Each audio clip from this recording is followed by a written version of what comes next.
Okay, good evening, everybody. And we are holding over here in PARSHAS BECHUKOSAI, the very famous parsha that has the klalos, the first round of curses to Klal Yisrael, which is informing us if all the things that we don't do correctly, how Kodesh Baruch Hu is going to repay us. However, we're not going to focus in on the klalos tonight. We're going to focus in on the brachas that Kodesh Baruch Hu promises in the beginning. And we have to see what is the schus, what is the merit that is going to bring about the brachas to Klal Yisrael. So I recently received a very beautiful, chumash. One of the nice things about being the rabbi of a shul is that you have all these chashav rabbanim that are always passing through town, and they come, and you only see them for a couple of minutes in the morning when they're trying to raise money. But I'm very fortunate they come and visit me at my home, and we get to sit down and we get to speak. And I hear wonderful divrei Torah, and I meet tremendous Talmidei Chachamim who have incredible stories. So one of the people that I befriended over the last few years is a Shkoilel from Eretz Yisrael. His name is Rav Shai. I think it is Rav Shraga Boyer.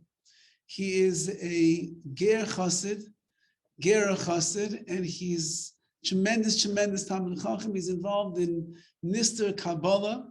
And he's, as a Hasidic background, so he made a Mikras Gedolos with all of the Hasidic Meforshim, all the Hasidic commentaries. It's called Makor HaChaim. And he's been telling me about it for a while. And he said, the next time I come, the whole set will be finished. I'm bringing you a set. So he just brought me a set, just in time for the shir. And so we're going to learn together a beautiful piece from here tonight, from the Kedushas Levi. The Kedushas Levi is of Levi Yitzchak of Barditchev, one of the great Hasidic masters of the previous generations, and he says something right here on the opening lines of the parsha. It says like this: "In bechukosai telechu, if you will go in my chukim, telechu, you will go, you will walk in my statutes. V'yes mitzvosai tishmaru, and you will guard my mitzvahs. Then says the Torah." There's a lot of commentaries here. Then says the Torah, "V'asisem oisam," and you will do them. So again, it says in the parsha, if my chukosai, if my statutes you will go in, you will walk in, and my mitzvahs you will guard, v'asisem oisam, and you will do them. So the Kedushas Levi is bothered by the following. He said, if the point over here is to teach us that you have to guard the mitzvahs, and then as the Torah continues to reveal, all of these tremendous brachas, these great blessings will end up coming to you. So then the verse is like superfluous in the words that it says. Because as the Kedushas Levi writes, it could have just said,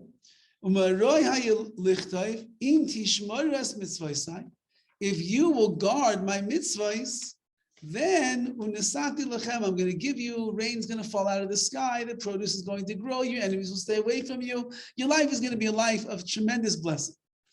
So why does it have to tell us in bechukosai telechu, if you walk in my statutes, v'asisem oisam, and at the end that you will do them? Just tell me, guard the mitzvahs, the merit or the reward for guarding the mitzvahs is all this slew of things that it says in the Torah is going to happen to you. So he writes like this, right? It's like a whole shir over here. It's a beautiful idea. And he says the following.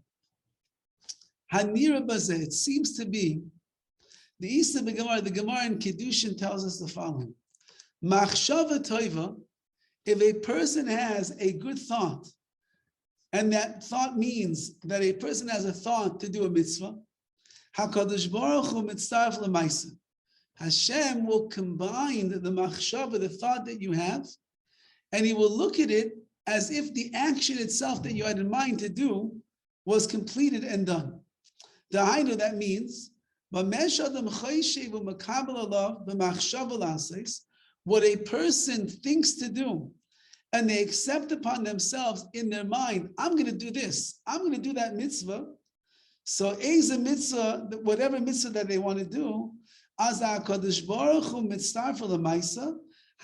will combine it with action as if the person has done the mitzvah immediately. For example, a person gets in the car to go to shul. They had a tremendous, great machshava, a great idea. They want to come and they want to come to shul, like all the people that wanted to come tonight to the shir. But what happened along the way? Along the way, they get a flat tire. So they can't make it. Or they said, you know what, gas is just too expensive. I'm not driving to shul anymore. So they couldn't make it. So HaKadosh Baruch Hu says, your machshava, your thought was that you wanted to do a mitzvah. You wanted to go and learn Torah. You were not able to do it for the reason that you got a flat tire. You couldn't find the keys. The gas was too expensive or whatever else might have happened. Says HaKadosh Baruch Hu, since you had a machshava tova, you had a good thought, an intention to do something that was right, I, HaKadosh Baruch Hu, will look at it as if you actually completed the Maisa, you completed the deed. So a Jew is so powerful that even without getting to the finish line, they still get the merits as if they did the mitzvah itself. I have a machshava. Machshava is the thoughts, defines the person for who they are. Machshavas tell you a lot about the person, right? If you ever want to know about somebody, listen to the things that they say, listen to what they talk about. From the things that they talk about, like Rabbi Yonah says, Rabbi Yonah writes in Mishlei that the things that a person will end up praising, the things that a person talks about, that is the expression of the essence of who that person really is. So the machshavas, the thoughts that a person has in mind, are what are the defining aspects of who they are. In Cain, if that's the case, as HaKadosh Baruch Hu, you had a good thought, you wanted to accomplish, you wanted to do something that was good, and you were withheld from doing it for one reason or another. So I will look at it as if you did the mitzvah already. All the more so. So if a person actually does and performs the mitzvah, be'emes, sincerely, b'li shum peniya, without any ulterior motives that are involved, a person through the performance of the mitzvah will come to a much greater level in their spirituality. They will bring them to do and perform more mitzvahs. And if a person then does another mitzvah, what will happen then? They'll come to even a higher level. Says the Kedushas Levi, if for your thoughts, a penny for your thoughts, if a person will get tremendously rewarded, that Hashem will convert your thoughts into action, and you'll get the reward as if you have done the mitzvah itself. So then imagine what happens to a person who sincerely performs the mitzvah at hand. Obviously, that's greater than the machshava, greater than the thought, and it will bring a person to a higher level in the ruchnius and the avodas Hashem. Once you get to a higher level, there's a new avenue of mitzvahs that are waiting for you, and then you will go into a new world of mitzvah observance. So, what does that have to do with the beginning of our parsha? Says the Kedushas Levi, "Ulefi zeh nikra tzaddik bebechinas mahalech." A tzaddik, a righteous person, is called a mahalech. He's called someone that is walking, someone that is traveling. Because he's always traveling, he's always walking, he's always moving from one level to the next. The goal of Yiddishkeit is that a person better be moving. And you have to know you better be moving in the right direction. And the proper direction for a person to move in their Yiddishkeit is they're going from madrega to madrega, from one level to the next level, and they're always striving to go above and beyond where they were before. V'zehu mitzvah v'goreres mitzvah. Chazal tell us, one mitzvah brings about another mitzvah. What does that mean? That means that since that I'm doing one mitzvah right now, I'm traveling in the world of mitzvahs, and I'm moving up to another level, When you get to the next level, there are new mitzvahs that are waiting for you. It's not the same as you increase your levels of Yiddishkeit. So it's not the same shachris that you had 5 years ago. We certainly hope not. It's not the same learning that you were doing 10 years ago. We certainly hope not. It's not the same tikkun amidos, working on my character traits and breaking the bad traits that I did a year ago or 2 years ago. As a person is a haylech, they continue to move and they continue to ascend new madregas, new levels that we have in Avodas Hashem. So then one mitzvah will bring about another mitzvah. You will then be able to consume and you will begin to fulfill and perform a new slew of mitzvahs that are there in front of you. A person is always supposed to be moving, and the movement that we're supposed to have is in the right direction. There's nothing more devastating to a parent than when they will see in their infant, in the child, an infant child that doesn't move like all the other children.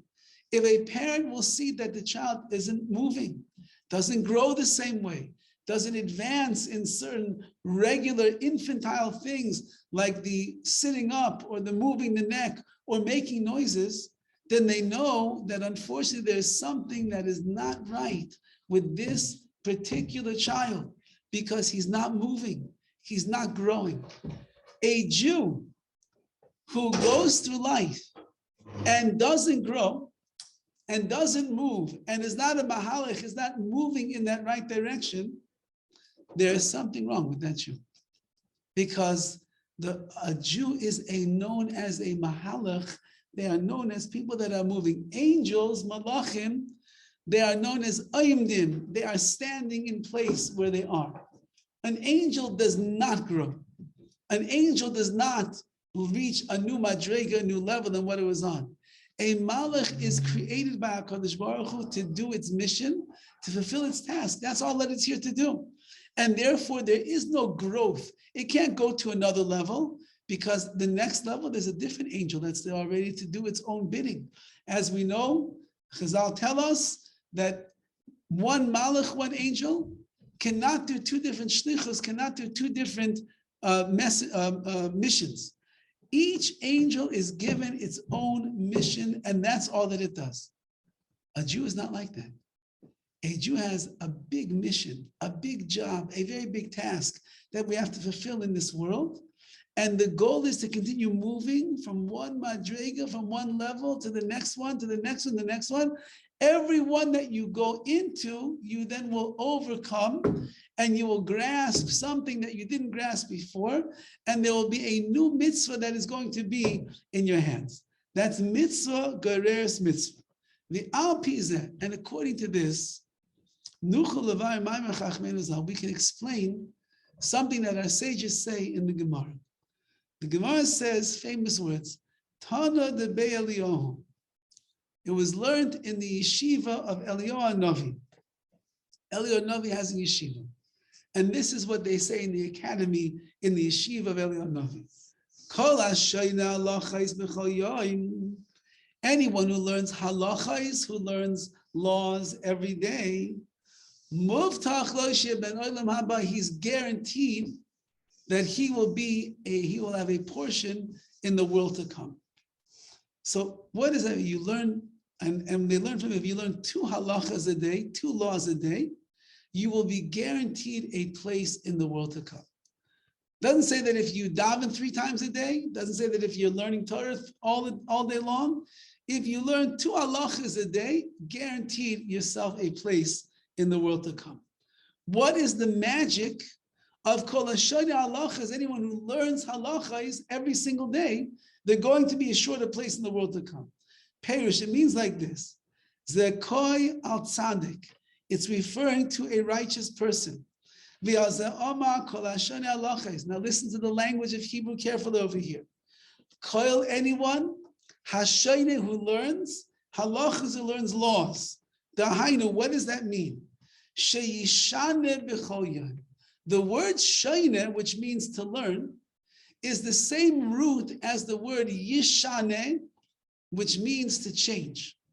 And that means that kol hashon halachos b'chol yom, anyone that's learning halachas, they're learning Torah, they're learning the laws of the Torah every single day. That means that they, through the learning that they do, they are mishana, they change themselves. And how are they changing themselves? His walkings, his goings. Every single day, the person is aiming and moving in a direction that will bring them to a higher level than they were on the day before. That is the secret of all spiritual life. The secret of all spiritual life is, I came into this world to grow. I came in this world to move. I came in this world to thrive. The only way that a person is going to thrive is if they are moving. And you have to make sure that you're moving in the right direction. How do you move? You have to change yourself. Every day, a person should sense a little bit of change. I'm a little bit more sensitive to my davening today. I'm a little bit more aware of the mechanics of the Gemara. I'm a little bit more aware of how to be a better husband and bring shalom bayis to my house. I have a little bit more mishana, changing a little bit every day in how I'm going to be mechanech, how I'm going to raise my children. More patience, more love, more compassion, whatever your situation might be. Says the Kedushas Levi, if a person is mishana themselves, they are always changing themselves. And they are growing from madrega to madrega, from one level to the other. As you are guaranteed that you will have a portion in Olam Haba in the world to come. Because Olam Haba is a faraway place. And even though the Chazal tell us, Kol Yisrael Yeshnam Chelik LaOlam Haba, every single Jew has a portion in the world to come. So Rav Chaim Volozhiner points out over there, it doesn't say that every Jew has a portion in the world to come, but rather LeOlam Haba, to the world to come. Everybody has a portion in this world which will bring them to the world to come. What is the portion that we're referring to? If a person will recognize what their mission in this world is, and they will recognize that HaKadosh Baruch Hu equipped them with all of the tools that they need to reach the highest levels possible, and they will work, and they will work, and they will work, and they will work, then they will earn their portion to the world to come.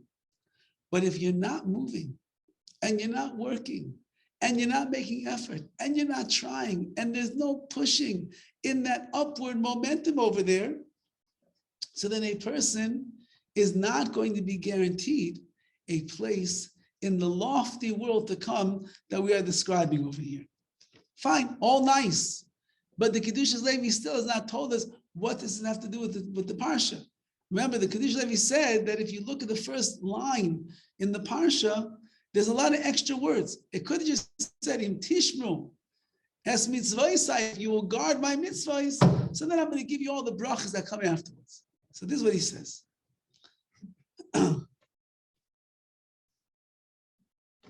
Why does the Parsha start off with that you will walk in the ways of my chukim? If you will cling to my mitzvahs, then you will be a person that is a mehalech, someone that is moving. Because you think about it, HaKadosh Baruch Hu, it was asked in many different places, HaKadosh Baruch Hu could have given us a small amount of mitzvahs to accomplish in our life. He could have filled our day. Imagine you go to a job and the boss tells you, in order for me to hire you, I need to know that you can do 613 different activities every single day. Which person in their right mind would accept such a job upon themselves? Because they would tell you it's nearly impossible to do such a thing. But yet HaKadosh Baruch Hu brought us to Har Sinai, as we're preparing for Shavuos. He brought us to Har Sinai, And he revealed to Klal Yisrael that the Torah that I'm about to give you is filled with hundreds and hundreds and hundreds of mitzvahs that you are obligated to do. And within all of these 613 mitzvahs that there are branches and offshoots of those mitzvahs. So it works out, literally there are thousands of mitzvahs that a person is going to have an obligation to do in their life. Says the Kedushas Levi, if you are nisdavek, if you cling to the mitzvahs and to the Torah, then you will be defined in the eyes of Hashem as a mahalich, as someone that is moving. Why are you moving? Because a person that finds the obligations of mitzvahs in their life, they can't stop. There is no time for a Jew to sit back on his laurels and take it easy. There's no time, because every single moment in life is another opportunity that is presented in front of me to be zeicher, to be able to do another mitzvah. We all know the famous story of Rav Avadia Yosef. He was once having a heart attack, and the Hatzalah was dragging him out of the house and bringing him to the hospital. And he kept saying, no. And they said, Rav Avadia, you have to go to the hospital. Now, when he had the heart attack, he was in the middle of writing what's called a tshuva, a halachic answer to a question that somebody asked him. They got him to the hospital, and he said, take me home. They said, you're having a heart attack. Take me home right now. We can't. Take me home. Why?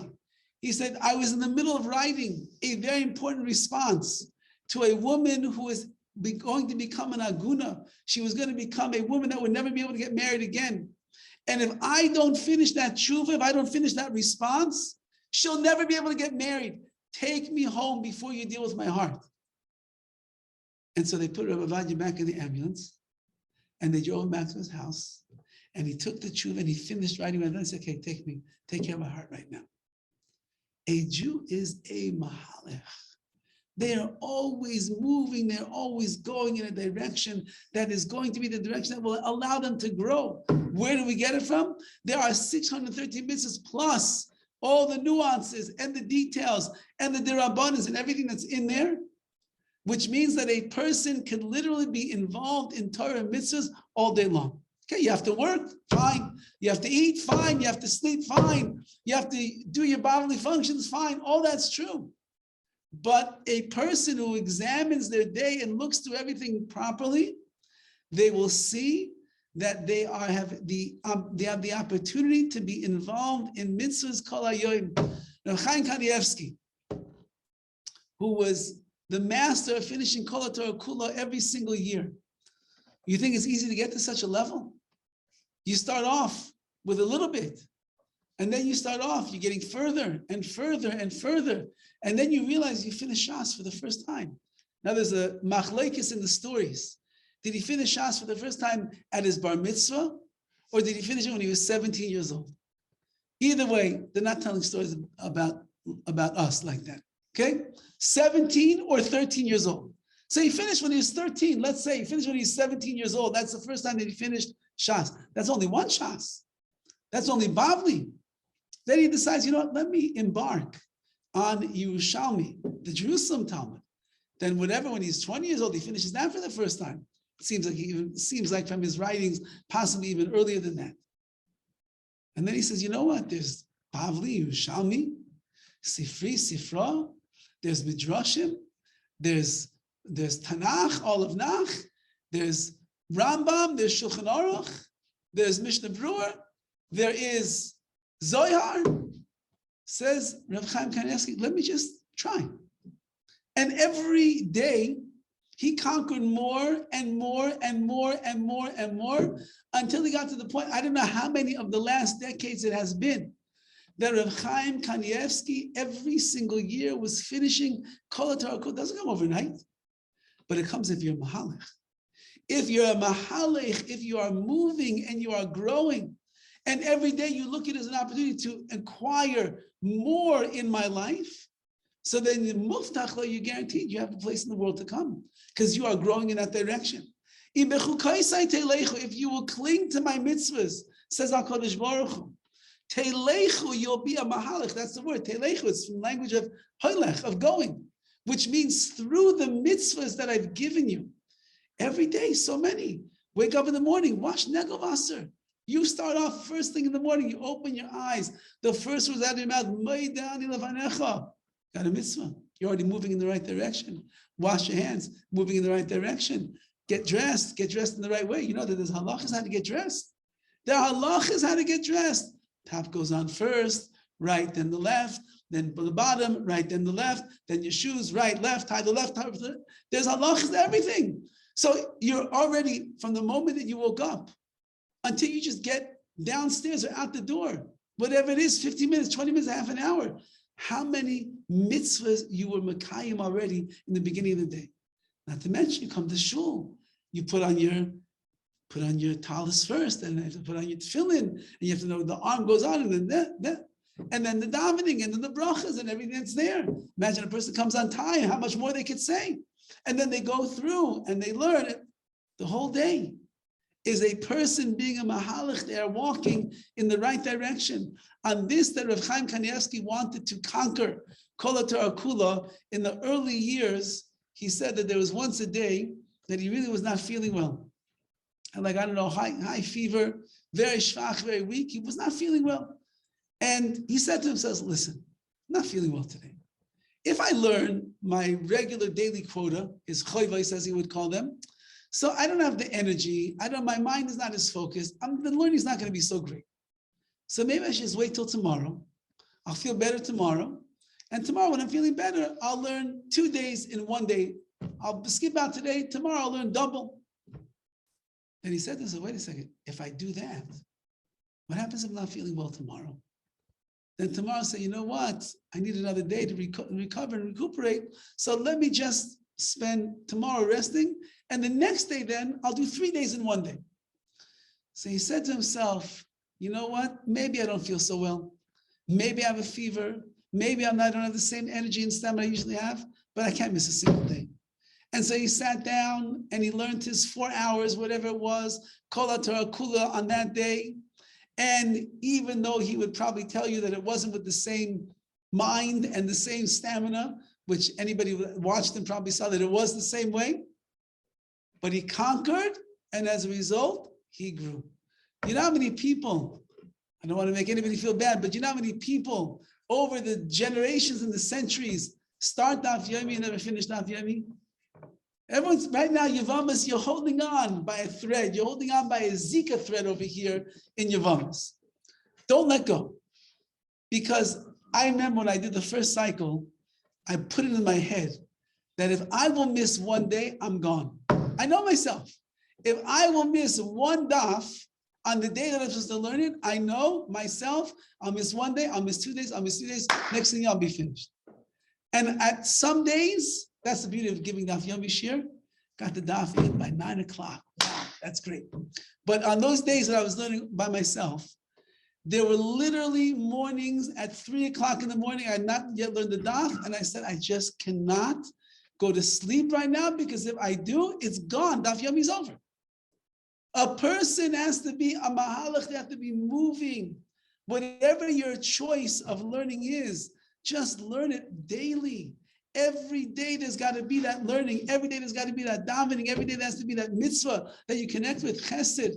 I think it is that the Manchester Rosh Hashiva. So the Manchester Rosh Hashiva, he said there should not be a day that goes by in your life where there's not Torah, tefillah, and chesed that you do. So when he used to come to the Beis Midrash in the morning, he would get there very early. He used to go to the sinks where everybody would come to wash their hands, and he would fill up all the negovasa cups, all the cups of water. He said, I have to start my day with chesed. And so every day you see this old royal Rosh Hashiva with a white beard down to here, who has all of the Torah on his fingertips. He would walk and he would turn on the water, fill up all the cups. And that way when the Bachar would come in, however many minutes or hour later, everybody would be able to wash their hands in his schus. Every day, a person has to be involved in these things. If you are, says the Kedushas Levi, so then you are defined in the eyes of HaKadosh Baruch Hu as a mahalich, someone that is moving. the es mitzvosai tishmara, and my mitzvahs you should guard. And he says, Oin ani oimer, I'm telling you, bim shetishmu es mitzvosai, if you will guard my mitzvahs, kloimar, beim shetechashvu laseis mitzvosai, if you will think about doing my mitzvahs, even though you have not yet done it, you thought about it. It's good to think about mitzvahs. Even when you're not in the midst of doing a mitzvah, it's good to think about the mitzvah that you could do. There's one of these beautiful things they keep saying about Rav Zachariah Wallerstein Zatzal, is that the minute that he would finish one thing, he was already dreaming and thinking about what's the next thing that he's going to do for Klal Yisrael. The minute that one event was over, he's walking on the event and says, okay, now we got to do this.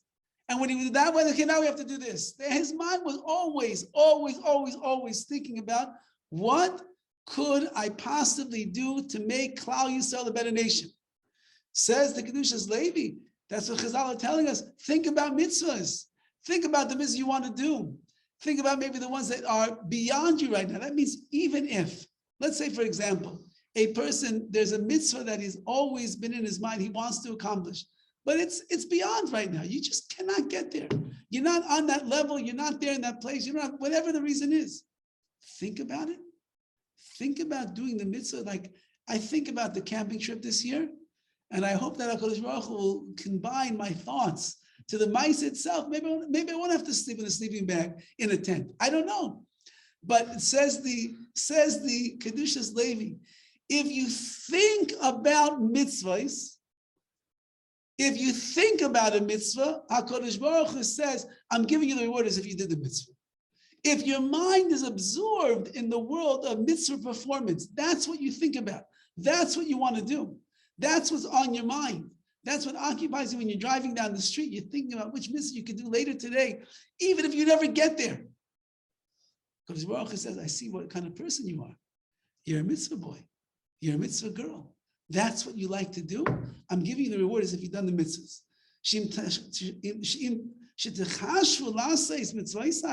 If you think about doing my mitzvahs,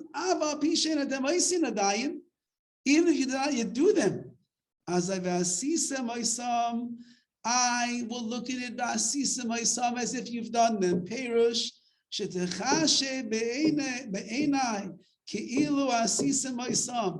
I will look at them in my own eyes, says Hashem, as if you already performed them.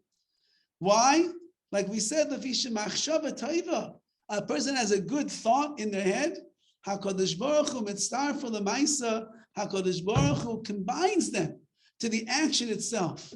So now let's look at the verse again, the way that the Kedushas Levi is explaining what it means. If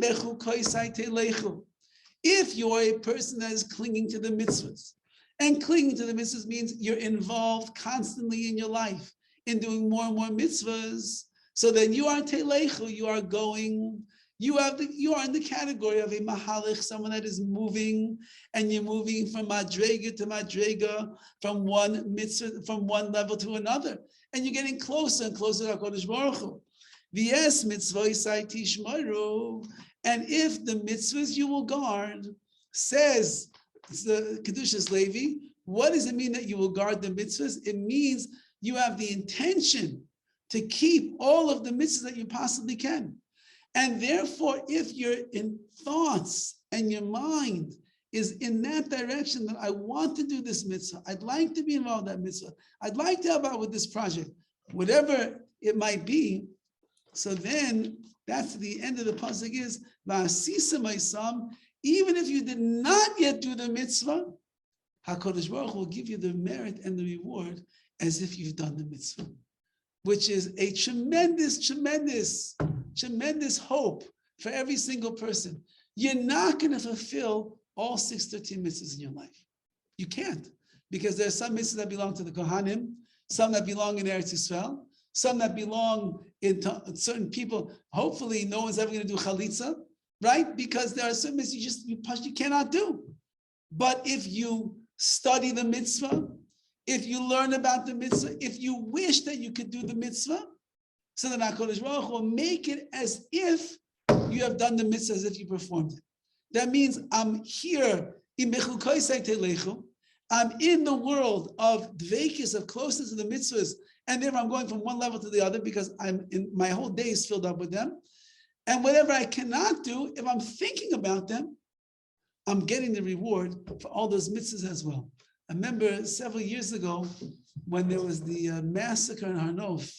He remembers that the 4 tzaddikim that were in the shul in Harnof that morning, and the Arab worker came in with his knife and he did nasty things to 4 people that were killed. So one of the tzaddikim that was killed was Rav Moshe Twersky. And Rav Moshe Twersky was a Rebbe in Taras Moshe, and he was a very special, unique tzaddik of a person. Most people had no idea the giant levels that he was on. He concealed himself from a lot of people. His wife, of course, knew, many of his students knew that certain lofty levels that he was on, but more or less, he looked like a pasha, like a regular yid walking down the streets of Harnof.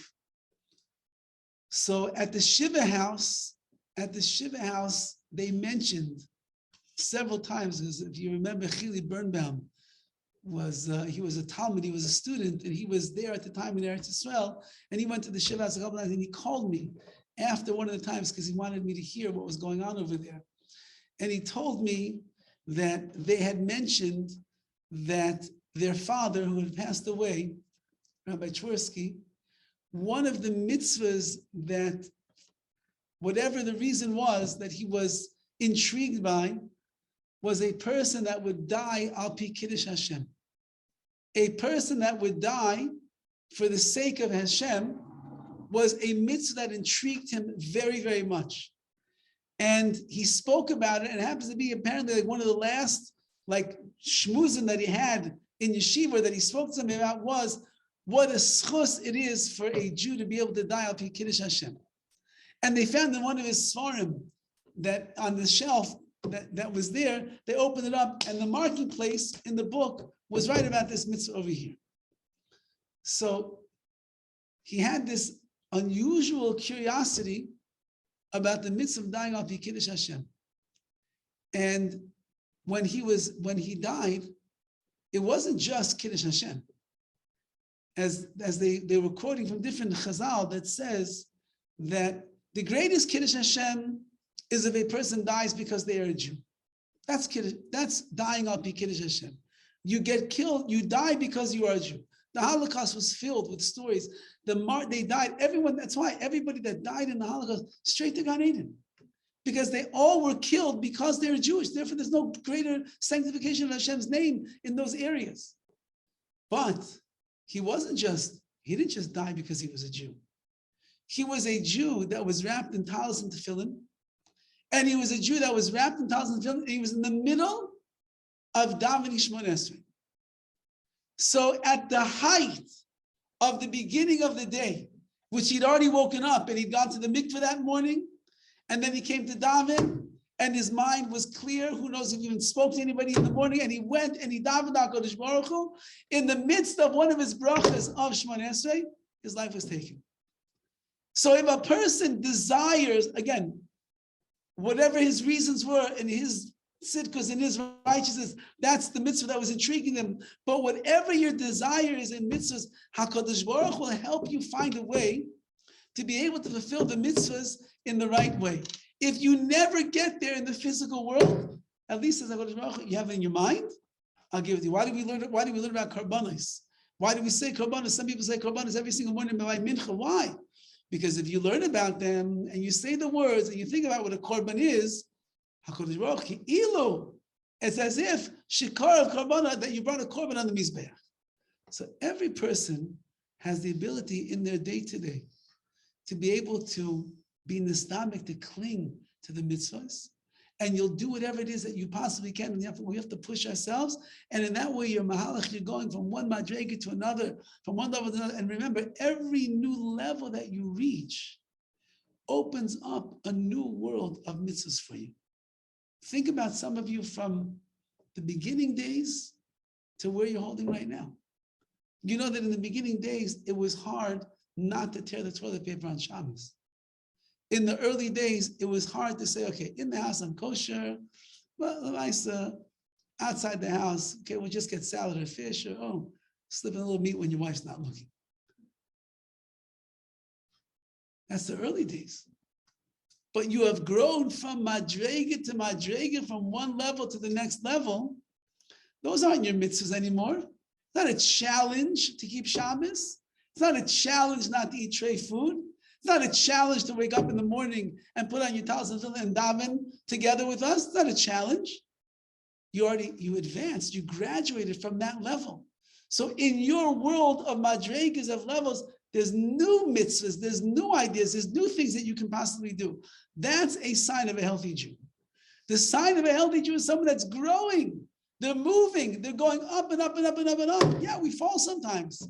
And we have our hurdles and our stumbling blocks that we have to overcome. All that is true. But in general, a person that's holding in the world of Torah and mitzvahs, they're moving up. And then he writes, and even if you can't get there, but you think about it, and you want it, and you'd like to be there, I'll be mitzvah, I'll combine. Not the person who says, Ani dati believe. Yeah, I'm religious in my heart. And that's what we're talking about. That HaKadosh Baruch Hu says, let's stand up and go do something about it. Yeah, that's not what he's talking about.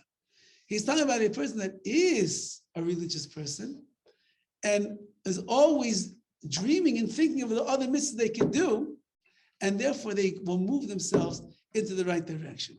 So I want to leave you off with a story tonight that is the idea of what, in fact, a person could really accomplish if they will just put their minds to it, the madregas that they could end up reaching.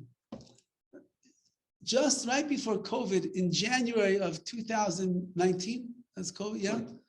2020. So in January of 2020, there was the Grand Siyum HaShas in MetLife Stadium in New York. I had the chus to be there. I have to tell you, it was something that I've never seen before. You're talking about nearly 100,000 Jews all together celebrating the simcha of Torah, the joy of what Torah is.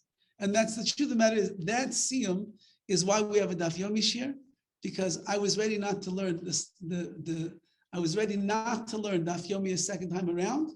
And I got so inspired by the siyum, I decided, okay, if there'll be a shir, and I have to prepare every day and I have to give shir, then we'll end up having Daf Yomi. And you have not let me down. Maybe everybody let me down for this year, but you haven't let me down for the Daf Yomi shir. And you, Baruch Hashem, you continue to come day after day after day after day. So that was a very awe-inspiring moment. And the way that it worked over there, everybody's sitting together. Mostly, you're there with, I was there with my son, Leib, and, we knew a few people from LA over here and there. Saw some other people I knew from New York. Saw Daniel Sachs when I was there with his father-in-law, Michael. So we saw people. But most of the people you don't know. But you're like all in the brotherhood together. You're there, you're singing, you're dancing. It's incredible. It's unbelievable what's going on. So in this particular siyum, so there are a very large contingency of Yidden came from Mexico. As the Torah learning has increased tremendously over there, there are a lot of people that were making siyum on Daf Yomi, and they wanted to come and see it, and they traveled in. So there was a fellow that was there, and his name is Reb Shimon El Yakun. And Reb Shimon was sitting in his seat, and he looks next to him, and there's an old Yid, about 90 years old, sitting next to him. And as the music and the dancing breaks out, so everybody's standing up, and this Reb Shimon is dancing with the old man. Of course, you imagine the old man is not dancing so much, but they're dancing together. And he sees that the old man is just looking around everything, and he's crying. So Reb Shimon says to him, he says, help me. Says, what are you crying about? They could be crying about a lot of things. But he tells him over the following story. And he says, many years ago, I grew up in the city of Lublin.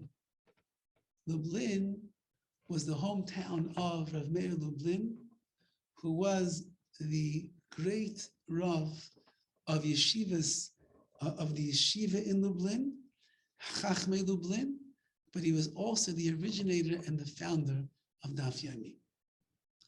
He said, Rav Meir Lublin and his wife were not zeicher to children. They didn't have any children.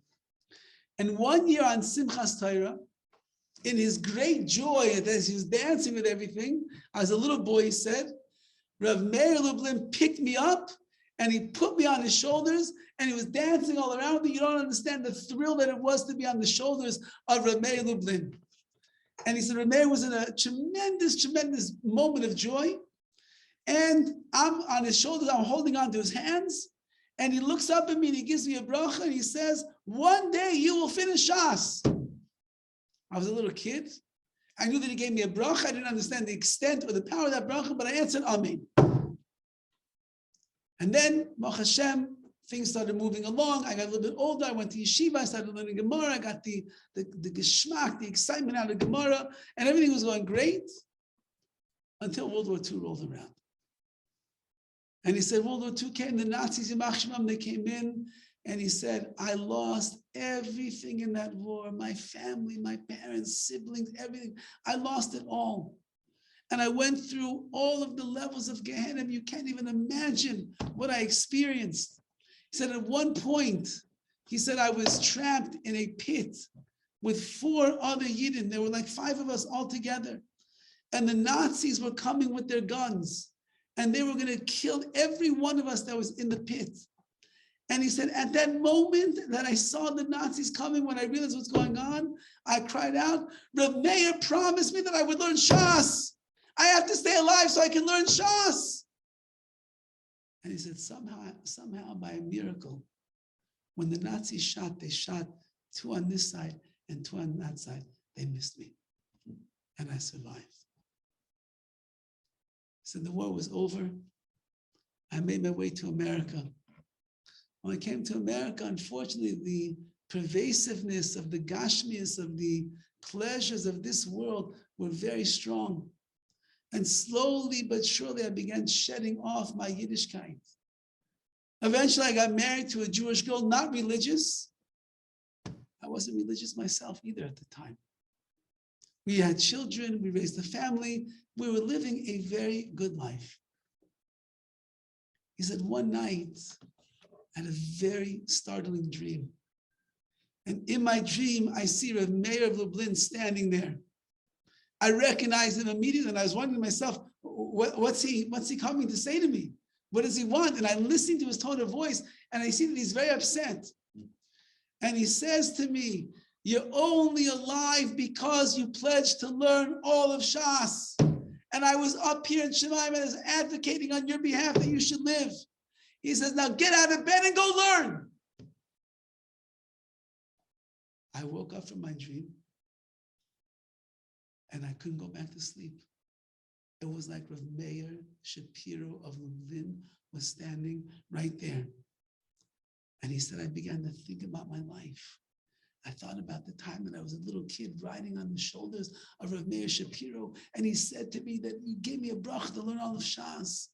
I started thinking about my life as a frum little cheder boy, about being in yeshiva, learning in the old country. I thought about everything I experienced in the Holocaust, watching my parents pass before me. I remember that time that I was in the pit, and I cried out that Rav Meir Shapiro promised me that I'm going to learn all of Shas. You have to let me live. And I realized at that moment that the time had come that I have to start moving in the right direction and making the changes. I told my wife about my dream. I explained to her about my past. I gathered in our children and I told my children as well who their tati really was, the kind of life that I came from, what it means to be learning, and the dream that I had of Rav Meir Shapiro of Lublin to learn all of Shas. And he said, we all became so inspired. Not only did my wife and I change and become frum, all of my children and their families followed along, and we all became frum. Why am I crying today? Because today is the siyum on Shas that I promised Rav Meir Shapiro that I would learn. Today is the siyum. if a person wants to be a Baal Madrega going up and up and up, just go in the mitzvahs. Just go in the mitzvahs of the Rebbeinu Shalom, and you will grow and grow and grow and grow. And even those that seems unattainable to you at this moment, but you think about them and you want to do them. There's just things that are getting in the way. Why you have not yet completed them or fulfilled them? Don't worry. HaKadosh Baruch will make it v'hasisu ma'asam. Even if you didn't do it, it will be as if you did it. And in that schos, the Torah says afterwards, if you go in the ways of the mitzvahs, you cling to the mitzvahs, you're going madrega achar madrega from one level to the next, and you're thinking constantly, I'm going to give all the rain at the right time, and the trees will grow, and there won't be any enemies, and there will only be brachas, only good things. All of the brachas come to the person who spends their life trying to continually ascend in the madregas, in the levels of avodas Hashem, of Torah, and of mitzvahs. We should be zeichem yetz Hashem to be crowned the title of Mahalich, someone that is always moving in the right direction.